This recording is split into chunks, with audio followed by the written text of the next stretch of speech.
With cold temperatures approaching, what are the common pests?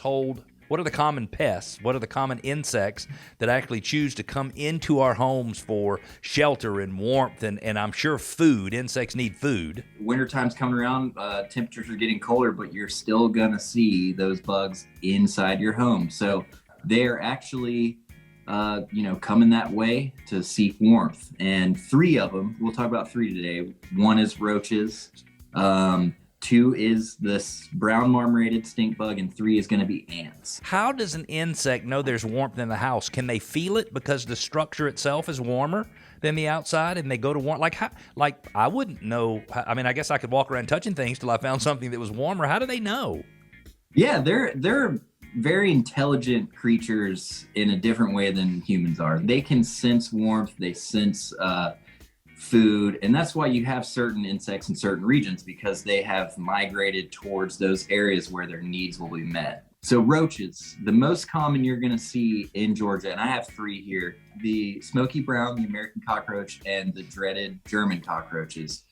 Those are probably the 3 that you'll see the most this winter, and they're really just looking for warmth and food. That's what it is.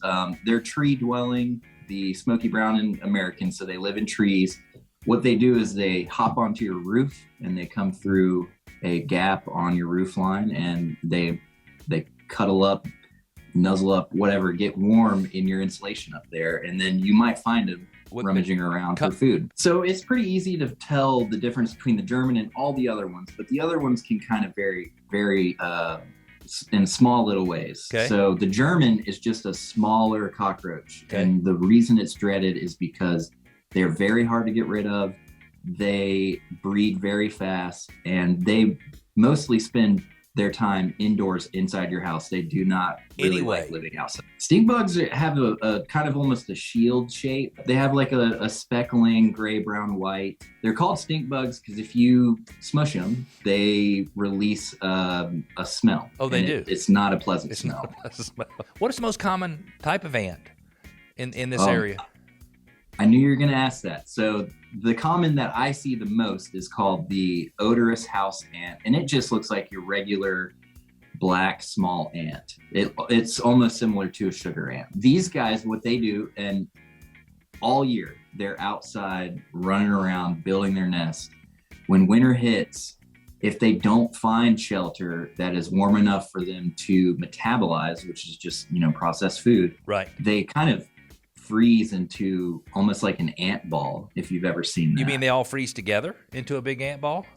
They will gather together and keep each other warm throughout the winter. Wow. So they thaw out the next year. Yeah, they do. Oh, that's interesting. Over wintertime, they love the moisture. They're going to be more on the main floor of the house. Yeah. Or if you have a master bathroom upstairs, they'll go to that for the water source. Yep. But they're going to be in your insulation just like roaches. Let's talk about this. What I've been thinking this entire time is, how do I keep them out? How do I prevent them from coming inside my home? We just do your traditional spray outside, which would be more helpful during the summer months because they're moving around out there. Interior, to be honest, if you have pests that are already overwintering, you're behind the game. So being able to get in front of it during a warmer season is when you're going to prevent them from actually overwintering. Yeah. But during the wintertime, if you're just now starting up, it's going to probably take a few weeks to even make a dent, because that just means their population is so large that they are now nesting inside the wall somewhere.